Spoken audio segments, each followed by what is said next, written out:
On guard! Ow!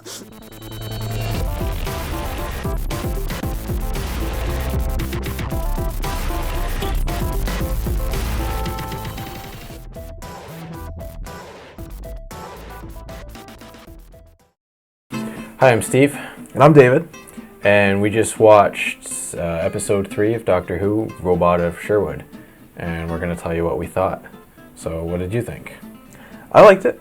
Out of the 3, I don't think I liked it as much as the other 2. But, you know, it was a good example of a standalone Doctor Who episode, I think. They probably could have put it anywhere in the series and it would have done just fine. But I think it's good that they did it earlier on, because my hope is that later on the whole Missy story gets more involved, and it would kind of not be as fun for me to have that interrupted with an episode like this that is kind of a non sequitur to the larger story that I think they're going to be going on. But I thought it was a pretty solid Doctor Who episode with quite a few criticisms that I could give, but you know, yeah, we'll get into that. Mm-hmm.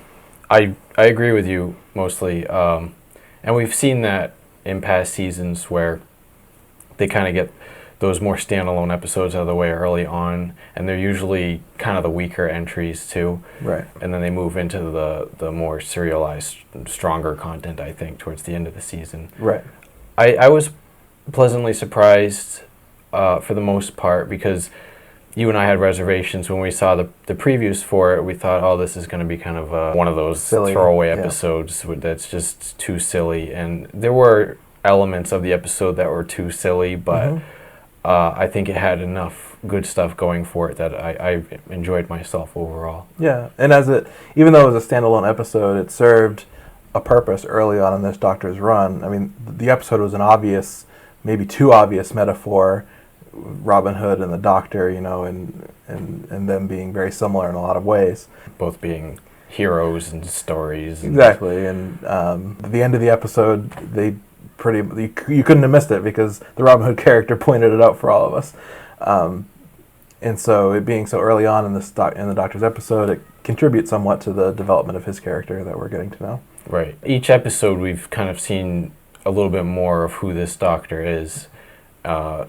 And in this episode, we definitely saw the comedic side of him more than we have in the first 2 episodes. And I liked it because it's different than the Matt Smith, David Tennant, you know, kind of banter. He's more insulting, and he definitely has a superiority complex. He thinks he's so much smarter than everybody else that he's willing to just let Robin Hood die at one point because he knows he's right, which again is very much like Sherlock Holmes. You know, I still see a lot of parallels between the characters. Right. I did like that aspect of the further exploration of his character. Yeah, I think that the episode it moves really fast to me, even compared to, you know, I mean, Doctor Who episodes often do, but in particular, I felt like you know, there was no pauses in this episode except towards the end, and for me it was just like bam, bam, bam, bam, bam, and I would like it to just slow down a little bit, but I think it does fit this Doctor's kind of manic style. Well, I do feel the scene when they're in the dungeon is a little bit slower, and yeah, I didn't enjoy all of that. No, I enjoyed the banter, and the comedy, you know, worked for me for the most part.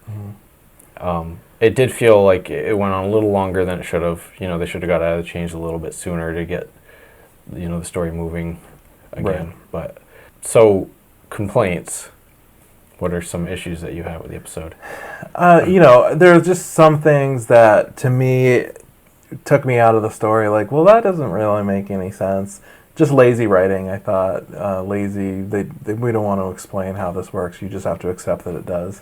Like, that's the status quo for Doctor Who in general. Well, I mean, it is, like, in the sense of my sonic screwdriver can do whatever it needs to in order to get out of to make this plot work.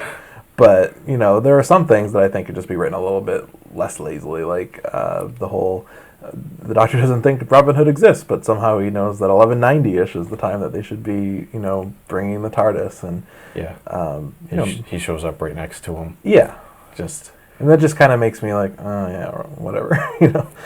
Yeah. Well, some of that you just gotta cut them some slack. They just gotta get the story going. They can't spend 20 minutes setting up. Let's find Robin Hood. And I do, but I feel like they could have done it like the TARDIS often brings the Doctor where he needs to go, whether or not he's trying to go there or not. Yeah. And they could have made it more along those lines rather than the Doctor somehow giving a pretty lucky guess.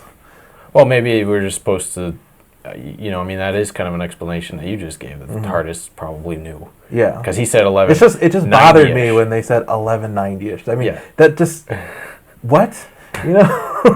Like, if they just didn't say that, and somehow they could have written it in a different way, that just wouldn't have bothered me as much. But it's a small complaint. Most of my complaints about Doctor Who are usually pretty small. Yeah. Yeah, I mean, in terms of that whole episode, I think for me that's a minor complaint. My biggest issue comes with the end of the episode and the golden arrow thing. Just it struck the side of a spaceship, and somehow that gives it more power and saves the day. Yeah. I mean, obviously they had to have. It's Robin Hood. They had to have an arrow save the day. That's going to be how the episode ends. But there could have been a more intelligent way to do it. And I thought they had previously explained that the gold was meant to be circuitry, not fuel. Yeah. And so that didn't seem to line up to me with what I was thinking the robots were accumulating gold for. Yeah. I'm not positive about that, but I mean, they were molding it into circuitry things. That's what it looked like. Around, yeah. So, I mean, I think that's really the only issues I had with the episode.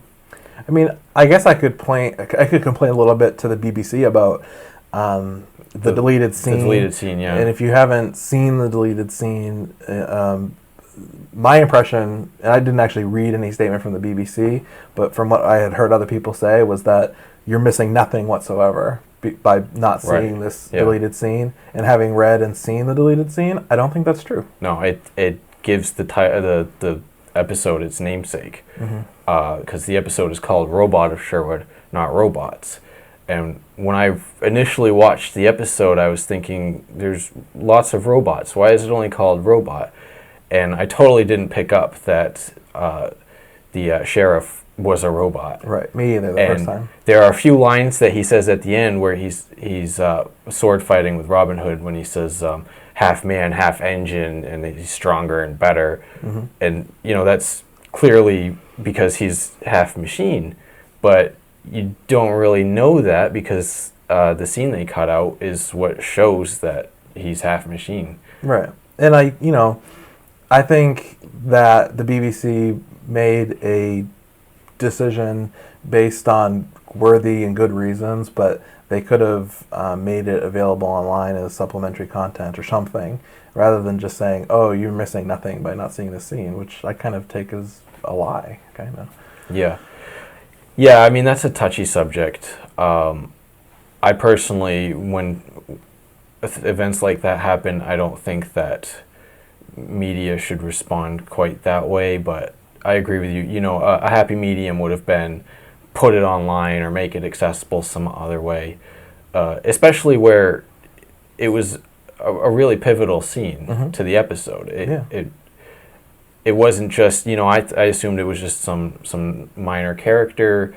When I read that there was a beheading, I had no idea it was like the main villain. And not only was it informative, but it was funny. Yeah. And, called back to the sheriff's conversation with Clara earlier on, and I think the episode is not as good because it's gone. I agree. So the episode, in my opinion, left the issue of whether or not Robin Hood is a robot ambiguous. What did you think? Is Robin Hood a robot? I don't think he's a robot, but whether or not he's real, right? They could. I is feel he like a construct? Is he something that was created rather than naturally occurring? I don't know, because that's kind of what I was thinking at first, but a lot of the dialogue at the end would indicate that that's not the case, that he's real and that history is just forgotten.